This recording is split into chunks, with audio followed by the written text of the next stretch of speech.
Look who just got a letter. Look who just got a phone call. Not the kind you were expecting, not a bill, not a reminder, not something routine you can skim and forget. This one landed heavier, Saturday in your chest longer, made the room feel different the moment it arrived.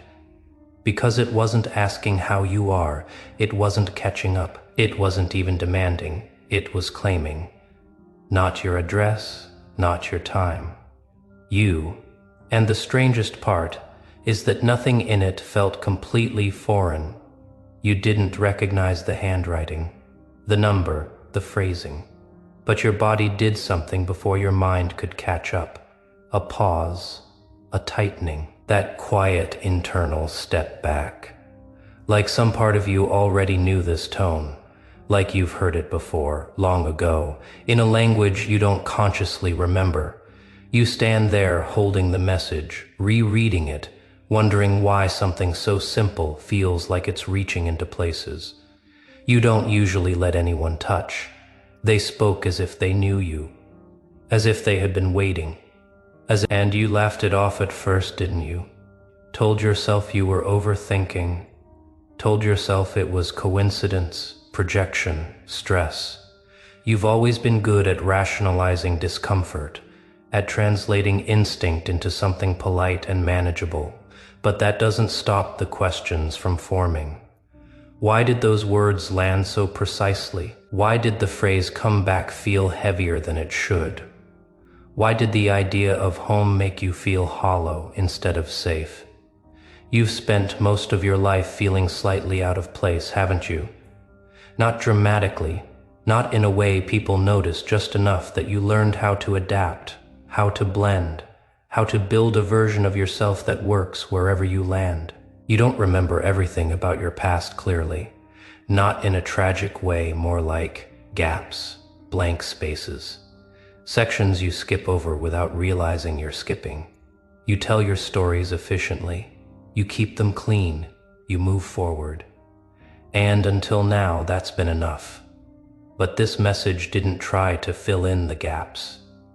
It tried to define them. It spoke with certainty, with familiarity, with that unsettling confidence people have when they believe they know who you really are beneath the layers you've built.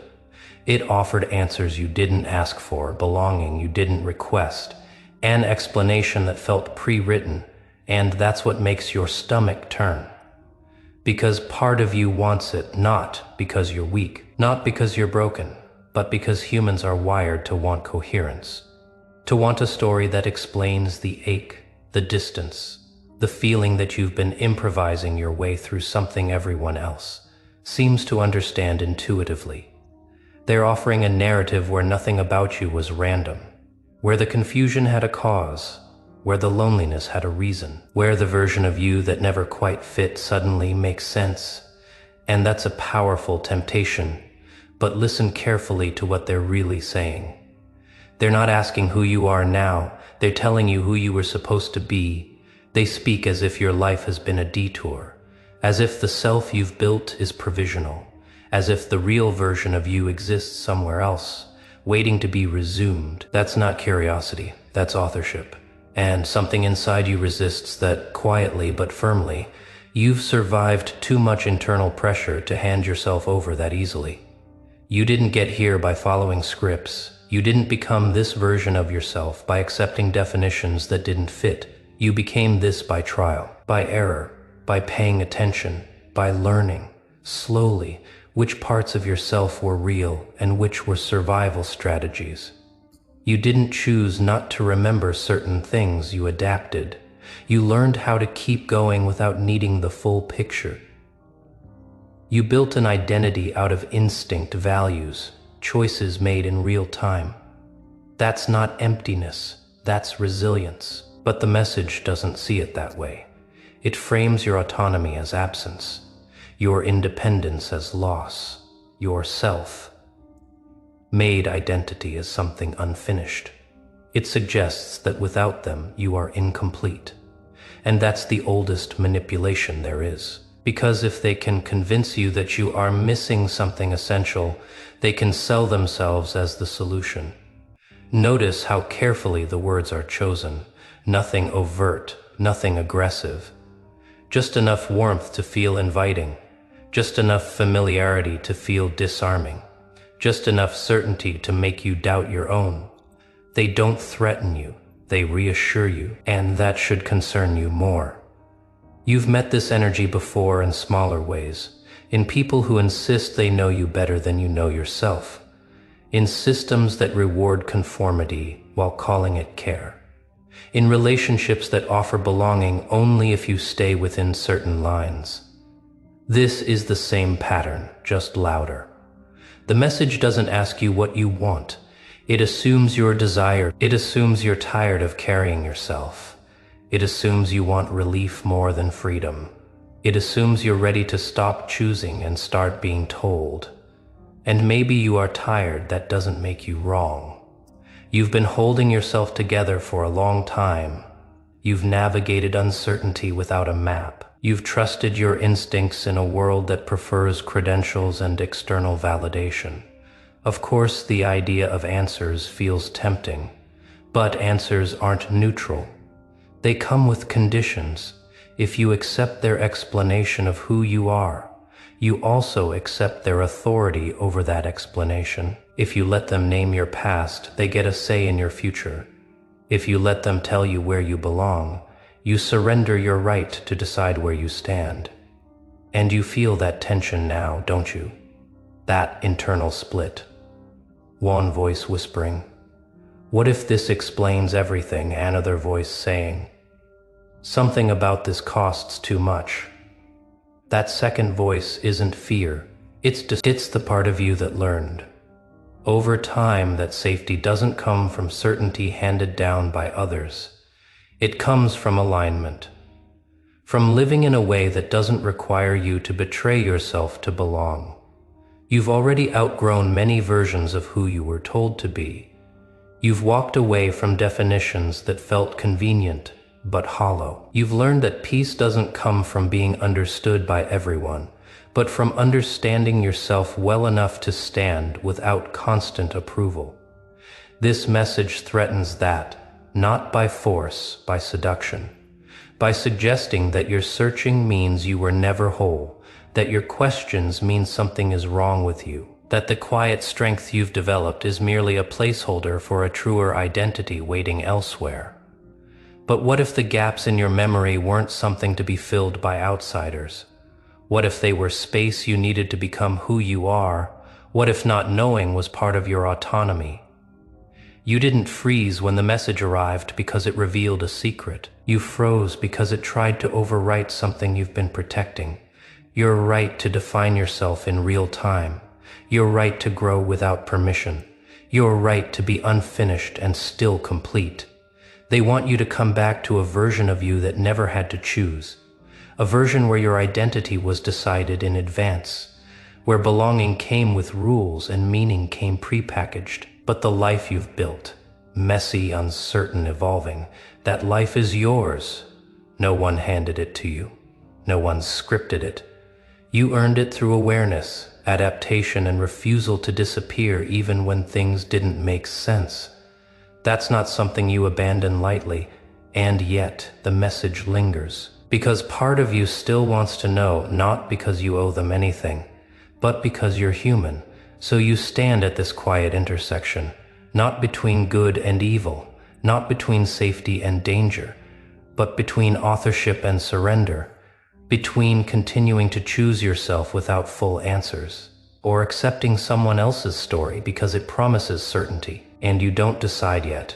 You sit with the discomfort, you listen to your body, you notice which parts of you tense and which parts go calm. Because whatever comes next won't be about running or returning. It will be about whether you trust the self you've built enough to protect it. Even when someone offers you a story that sounds like it could finally explain everything, the message doesn't disappear after you put it down. It stays with you in quieter ways. In the pause between thoughts, in the way your body feels slightly alert for no obvious reason, in how certain words suddenly sound heavier than they used to. You go about your day, but something underneath has shifted, not loudly, not dramatically, just enough that familiar routines feel slightly misaligned. Like furniture moved an inch overnight, you keep replaying the phrasing in your head, not because you believe it, but because some part of you is testing it. What if they're right? What if I've been living around something instead of inside it? And then another thought arrives, quieter but steadier. If they truly knew me, why did their message feel scripted? That question matters, because you've learned over time to recognize the difference between recognition and projection. Recognition feels grounding, projection feels invasive. This felt invasive. They didn't ask you who you are now. They didn't express curiosity about the life you've built. They spoke as if the present version of you was temporary, replaceable, a delay. That's not concern. That's erasure with a softer voice. You start noticing how the language works, how it gently undermines your trust in yourself, how it reframes your instincts as confusion, your independence as drift, your boundaries as fear. They want you to doubt the authority you've quietly developed over your own inner world, because that authority didn't come from them. Think about what you've survived without a guide. The years where nothing made sense but you kept moving anyway. The decisions you made without reassurance. The moments where you had to choose your next step without knowing the outcome. That wasn't randomness, that was self-governance under pressure. And the truth they don't want you to see is that you became difficult to control precisely because you learned how to function without answers. People who need certainty are easier to lead. People who need belonging are easier to steer. People who doubt themselves are easier to rewrite. But you learned to live without guarantees. That scares structures built on dependency. The message tries again in subtler ways. Maybe not another letter, not another call, but reminders, echoes, synchronicities that feel meaningful enough to pull at your attention. It's not forceful, it's patient. It doesn't rush you, it waits. That's how psychological pressure really works. Not by shouting, by lingering, by letting curiosity do the work. You notice how the idea of home keeps resurfacing, how tempting it sounds when you're tired, how seductive it feels to imagine a place where you wouldn't have to explain yourself, where your differences would be framed as purpose instead of friction. But pause there. Ask yourself something honestly. Home ever been a place someone else defined for you? Or has it always been a state you created when you felt safe enough to be real? Every time you tried to belong by shrinking, it cost you something. Every time you tried to fit a mold, you felt less present in your own life. And every time you chose authenticity over acceptance, it hurt. But you kept your integrity. They're offering you relief from that struggle. But relief that requires surrender isn't rest. It's sedation. They don't want you because you're lost. They want you because you're unresolved. Unresolved people still choose, still question, still move independently. And independence is contagious. You've noticed it, haven't you? The way others react to you sometimes. How people project onto you without knowing why. How some are drawn in curious while others seem unsettled, defensive, even dismissive. That's not because you're intimidating. It's because you don't seek permission to exist. You don't ask the group to define you anymore. You don't outsource your worth. You don't collapse under uncertainty. And systems that rely on consensus hate outliers who remain calm. The message from your past isn't really about history. It's about authorship. It wants to reclaim the right to narrate you, to package you, to tell you who you are in a way that serves something external. And the most dangerous thing you could do right now is confuse explanation with truth. Not everything that explains you deserves authority over you. You don't need a complete origin story to live with integrity. You don't need every gap filled to move forward honestly. You don't need someone else's certainty to validate your existence. Your instincts didn't develop randomly, they sharpened because they had to. You learned how to read rooms, people, silences. You learned how to pause instead of react. You learned how to listen inward when external voices contradicted each other. That's not damage. That's adaptation. And adaptation creates sovereignty. The message tries to frame your independence as loneliness. It hints that you've been wandering, searching, missing something essential. It's clever that way. It takes real experiences, isolation, fatigue, doubt, and attaches them to a conclusion that benefits them. You're tired because you're incomplete. You're searching because you don't belong where you are. You're unsettled because you left something unfinished. But what if you're tired because growth is exhausting? What if you're searching because curiosity is alive in you? What if you're unsettled because you're still becoming? Those are very different interpretations, and one of them keeps your agency intact. Notice how the message never says, choose. It says, return. Return implies obligation. Return implies deviation. Return implies you were wrong to leave. But you didn't leave anything. You built something, and that matters. The more you sit with it, the clearer it becomes that what's being offered is not truth, but certainty of fixed identity, a closed loop, an end to questioning. And yes, that would be comforting, but it would also be final.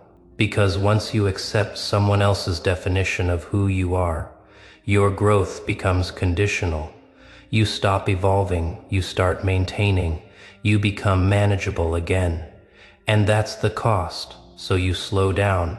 You don't respond immediately. You let the silence work in your favor instead of against you. You watch how the pressure subtly increases when you don't engage, how the tone shifts just enough to test your boundaries.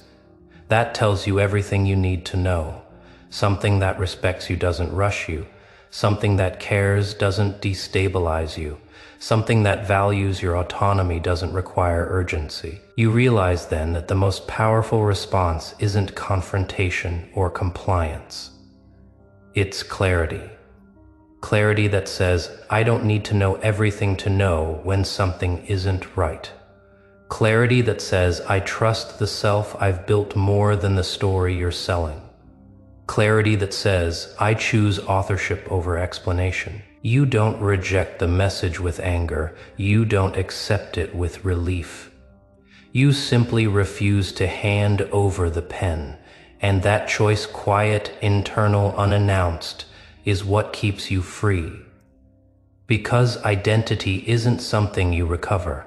It's something you continue to create. And whatever contacted you from the past will have to adjust to one unavoidable truth.